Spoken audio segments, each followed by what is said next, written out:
کسی نے پوچھ لیا اعلیٰ حضرت سے کہ زید جو ترنم کے ساتھ مولود خوانی کرتا ہے، سمجھ گئے اس جملے کو؟ ترنم کے ساتھ گا کر کے رسول اللہ کی میلاد پڑھتا ہے، رسول اللہ کی نعتیں پڑھتا ہے، اور اس نے 5 روپے اپنی اجرت مقرر کر رکھی ہے، کیا اس کا لینا درست ہے؟ سنیے کیا کہا امام اہل سنت نے، فرمایا اس کا لینا حرام، اور اسے ممبر پہ کھڑا کر کے نعتیں پڑھوانا حرام۔ اس وقت تک اسے ممبر رسول پہ نہ کھڑا کیا جائے جب تک وہ جن جن لوگوں سے اس نام پہ پیسے لیا ہو انہیں لوٹا نہ دے، اور اگر جن سے لیا ہو ان کا انتقال ہو گیا ہو تو ان کے نام سے جب تک صدقہ نہ کر دے اس وقت تک اسے ممبر پر چڑھنے کی اجازت نہیں دی جائے گی۔ یہ امام اہل سنت کا فتویٰ ہے۔ کہاں ہے اس پر روش؟ کہاں یہ طریقہ ہمارا؟ اس لیے خدا کے لیے امام اہل سنت کی بارگاہ میں عقیدتوں کا نذرانہ اس طرح پیش کرے۔ انہوں نے اپنی زندگی میں علم کا فروغ چاہا، بس رسول اللہ کا دین پھیلے، اس کے عوض میں مجھے کچھ نہیں چاہیے، کچھ نہیں چاہیے۔ بلکہ کسی نواب نے خواہش بھی ظاہر کر دی تو بڑا مشہور شعر ہے نا، کروں مدح اہل دول رضا، ان دولت مندوں کی تعریف کروں میں، کروں مدح اہل دول رضا، پڑے اس بلا میں میری بلا، میں گدا ہوں اپنے کریم کا، میرا دین پارے نہ نہیں۔ میں جس کریم کا گدا ہوں ان کے ٹکڑے مجھے ملتے رہتے ہیں، اور جو ان کے ٹکڑوں پہ پلتا ہے اسے کسی کے در کی حاجت نہیں رہتی، اور جتنے بھی سہارے ہیں سبک کرتے ہیں، عزت نفس بڑھاتا ہے سہارا تیرا۔ اور بس ایک جھلک اور دکھا دوں آپ کے عمل کی، پھر میں آ جاؤں گا حضرت مجدد الفسانی پر۔ رسول اللہ بیمار ہوئے، وہ بعد میں بتاؤں گا، پہلے ابھی یہ سن لیجئے۔ اعلیٰ حضرت بیمار ہوئے، جسم میں اتنی قوت نہ رہی، اتنی سکت نہ رہی کہ مسجد کو جا سکیں۔ یہ بات کس لیے بتا رہا ہوں؟ نماز با جماعت کے اہتمام کے لیے، صرف نماز نہیں، ہاں ذرا دہرائیے میں نے کیا کہا، صرف نماز نہیں بلکہ نماز با جماعت، نماز با جماعت کا اہتمام کتنا تھا آپ کی زندگی میں؟ کہ بیمار ہے، اچھا بیمار ہیں تو اندت شرع تو معذور ہو گئے،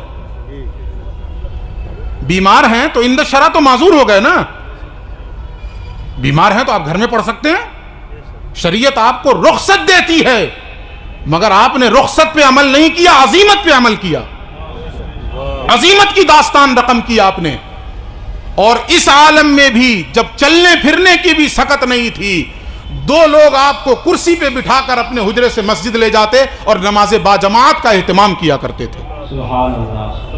اور یہ بھی روایت میں آتا ہے، تاریخ بتاتی ہے کہ ایک بار ایسا ہوا کہ خادم نہیں تھا اور وقت جماعت قریب آن پہنچا، اضطراب اتنا بڑھا، بے چینی اتنی بڑھی کہ کوئی ہے نہیں اور جماعت کا وقت قریب آ گیا، کہیں ایسا نہ ہو کہ جماعت ترک ہو جائے، اور چلنے کی سکت بھی نہیں ہے۔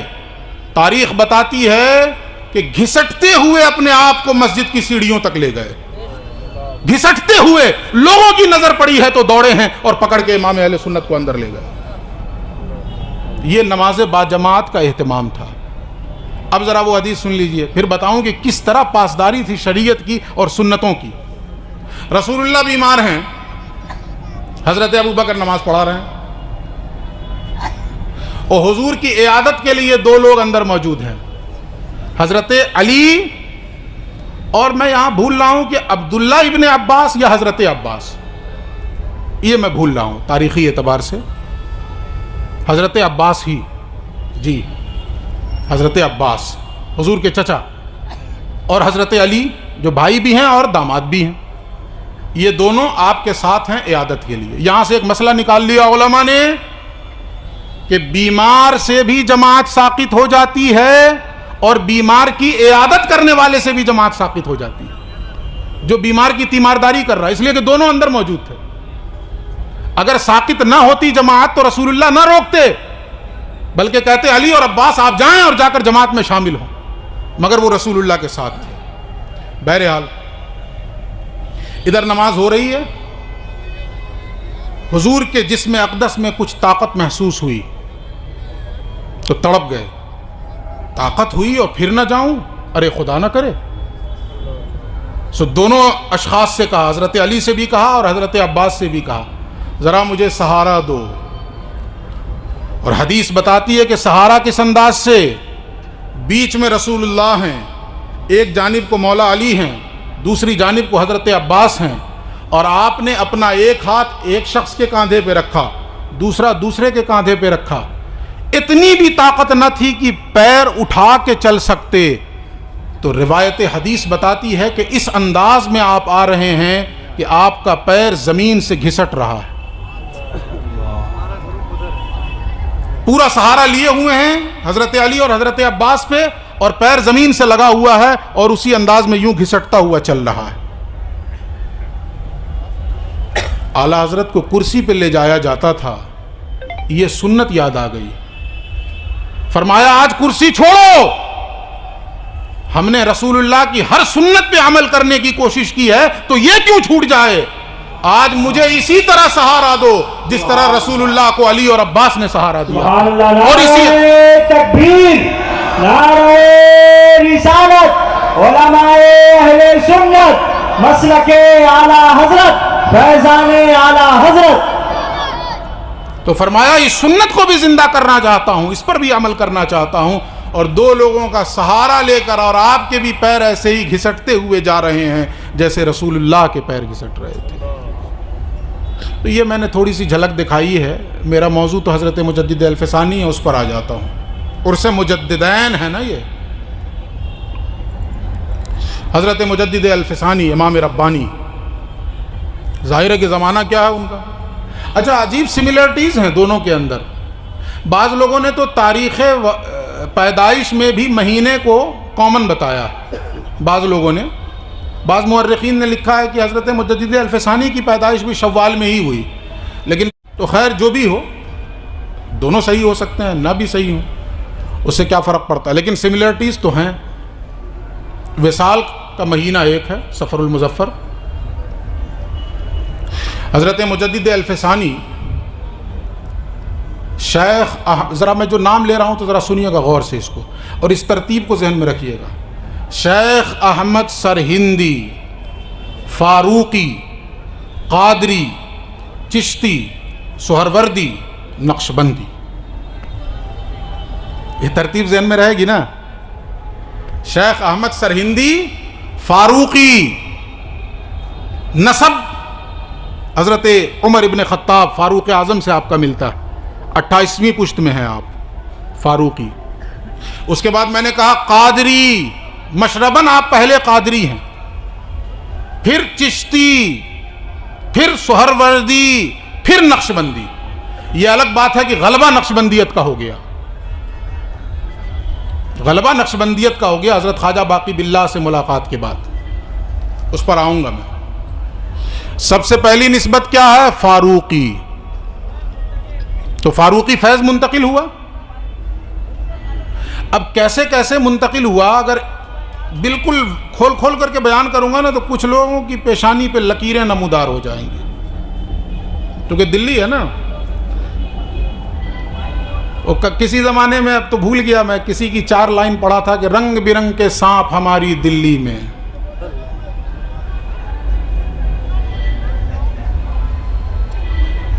بھول گیا، جانے دیجیے، ہٹائیے، یہ دلی ہے۔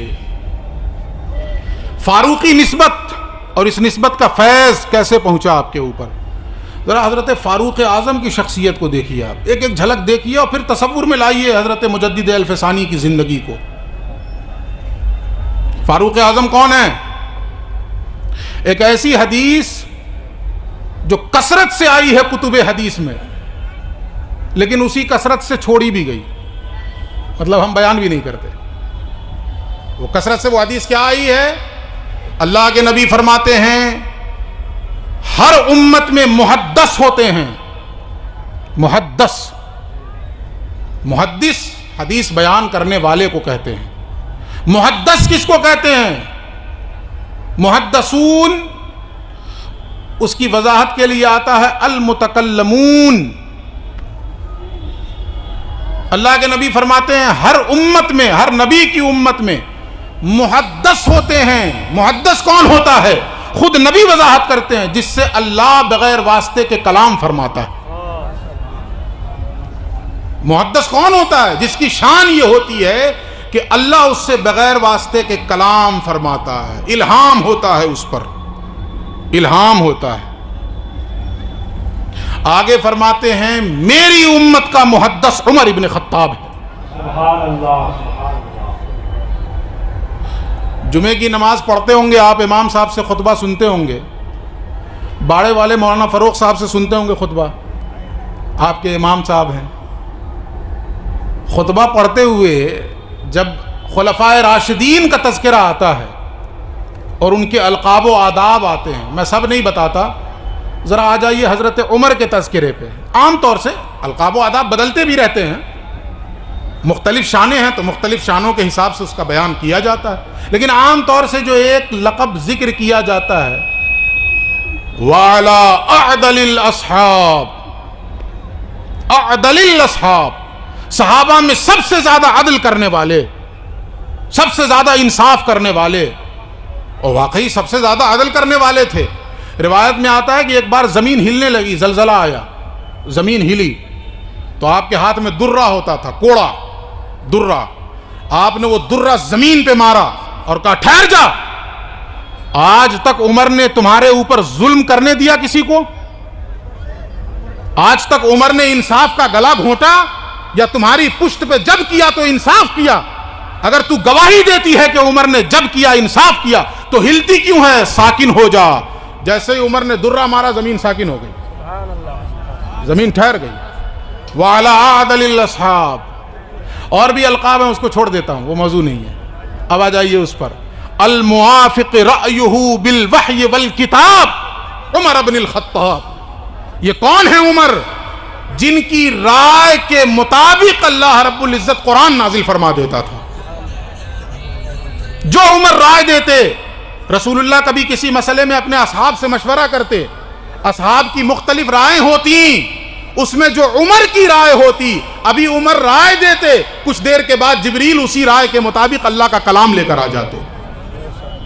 عمر کی رائے کلام اللہ کے موافق ہوا کرتی تھی. تو عمر کون ہیں؟ محدث ہیں اس امت کے. محدث کا مطلب جن سے اللہ کلام فرماتا ہے، جن پر الہام ہوتا ہو. ذرا شیخ احمد امام ربانی مجدد الفسانی کی زندگی پڑھ لیں آپ، ایسا محسوس ہوتا ہے کہ براہ راست اللہ سے ہم کلام ہو. یہ فاروقی فیض آپ کی زندگی میں جا بجا نظر آتا ہے. یہ فاروقی نسبت بدرجہ اتم آپ کے اندر نمایاں نظر آتی ہے. ایک فیض. آگے بڑھیے دوسرا فیض.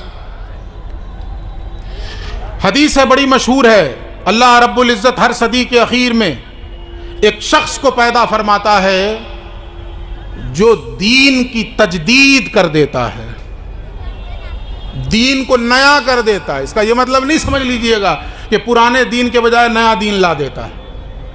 دین کو نیا کر دیتا مطلب کیا ہے؟ آپ کو ایک مثال سے سمجھا دوں، ورنہ چہ نسبت خاک را با عالم پاک، یہ مثال بھی نہیں دینی چاہیے لیکن مثال سمجھانے کے لیے دی جا سکتی ہے، اس لیے دے رہا ہوں. آپ جویلری خریدتے ہیں، زیور خریدتے ہیں، وہ پہنتے پہنتے پہنتے پہنتے وہ زیور گرد و غبار میں اٹ جاتا ہے. جو اس کی ریئلٹی ہوتی ہے، جو اس کی پیورٹی ہوتی ہے، جو اس کی اوریجنلٹی ہوتی ہے، وہ گرد و غبار میں دب جاتی ہے. تو آپ پھر سے اسے سونار کے پاس لے جاتے ہیں اور کیا کہتے ہیں اسے؟ ذرا اس کو پھر سے نیا کر دو. تو وہ سونار کرتا کیا ہے؟ کوئی نیا سونا نہیں لگا دیتا اس پر، کوئی نئی چاندی نہیں چڑھا دیتا اس پر، بلکہ وہ کرتا یہ ہے کہ جو اس پر گرد و غبار آ گئے ہیں، جو دھول دھکڑ جم گیا ہے، اسے بڑی دانائی کے ساتھ صاف کر دیتا ہے. جو ہی وہ گرد و غبار ہٹتا ہے، وہ زیور اپنی اصل صورت میں انتہائی چمکتا ہوا اور دمکتا ہوا سامنے آ جاتا ہے. اللہ رب العزت ہر صدی کے اخیر میں ایک ایسے شخص کو پیدا فرمائے گا جو دین کی تجدید کرے گا. مطلب کیا ہے؟ دین پہ زمانے کے جو گرد و غبار پڑ گئے ہوں گے، حوادثات اور اس کی آلائشوں نے جو اس کی اصل صورت کو چھپا دیا ہوگا، وہ اللہ کا برگزیدہ بندہ تجدیدی کارنامہ یوں کرے گا کہ اپنی مسائی جلیلہ اور جمیلہ سے دین پر پڑے ہوئے گرد و غبار اور اس کی آلائشوں کو دور کر کے اس دین کو اسی انداز میں امت کے سامنے لا دے گا جس انداز میں رسول اللہ نے چھوڑا تھا۔ سبحان اللہ سبحان اللہ۔ وہی ہوگا مجدد، وہی ہوگا، بولیے مجدد۔ کتنے سال بعد آئے گا؟ 100 سال بعد۔ کتنے سال بعد آئے گا؟ 100 سال بعد۔ 1000 سال کے بعد تو رسول آتے ہیں۔ توجہ چاہوں گا علماء کی، 1000 سال یہ اللہ کی سنت رہی ہے۔ 1000 سال کے بعد اللہ رب العزت ایک رسول کے بعد دوسرے رسول کو بھیجتا تھا۔ اب ضرورت آن پڑی ہے، 1000 سال کا عرصہ گزر گیا ہے، میری شریعت اور میرے دین کی تصویر مسخ ہو گئی ہے، پھر سے زندہ کرنے کے لیے کسی رسول کی حاجت ہے۔ مجدد تو 100 سال کے بعد آتا ہے، لیکن جس مجدد کا ہم ذکر کرنے بیٹھے ہیں وہ الف ثانی ہے، ٹھیک 1000 سال کے بعد آ رہا ہے۔ نبوت کا دروازہ تو بند ہو گیا ہے، اب کوئی نبی اور کوئی رسول نہیں آئے گا، لیکن رسول کے مشن کو زندہ کرنے والا آ رہا ہے۔ اللہ رب العزت نے وقت کا بھی جو انتخاب فرمایا ہے وہ 1000 سال کے بعد فرمایا ہے۔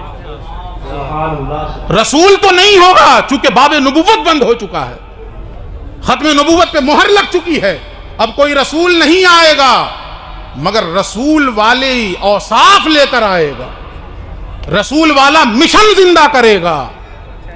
اور اس نسبت سے فاروقی فیض جہاں ملاحظہ چلتا رہتا تو میرے بعد عمر نبی ہوتا، میرے بعد عمر نبی ہوتا۔ یہ فاروقی فیض مل رہا ہے مجدد الف ثانی کو۔ اور سنیے تیسری روایت، اللہ کے نبی فرماتے ہیں الشیطان یفر من ظل عمر بن الخطاب۔ ہم لوگ کیا کرتے ہیں صبح سے شام تک اعوذ باللہ من الشیطان الرجیم پڑھتے ہیں کہ نہیں پڑھتے ہیں؟ بولیے ایمانداری سے، اعوذ باللہ من الشیطان الرجیم مطلب کیا اس کا؟ میں پناہ مانگتا ہوں اللہ کی شیطان مردود سے، اس شیطان مردود کے چکر میں نہ آ جاؤں، اس لیے پروردگار میں تیری پناہ میں آنا چاہتا ہوں، تو مجھے اپنی پناہ میں لے لے تاکہ شیطان مردود اپنے دام فریب میں مجھے مبتلا نہ کر سکے۔ تو ہم شیطان سے پناہ مانگتے ہیں، بھاگتے ہیں، اور اللہ کے نبی فرماتے ہیں میرا عمر وہ ہے جس کے سائے سے شیطان بھاگتا ہے، جس کے سائے سے شیطان بھاگتا، وہ ہیبت اللہ رب العزت نے عطا فرمائی ہے، وہ ہیبت اللہ رب العزت نے، وہ رعب عمر ابن خطاب کو عطا فرمایا ہے کہ شیطان پناہ مانگتا ہے۔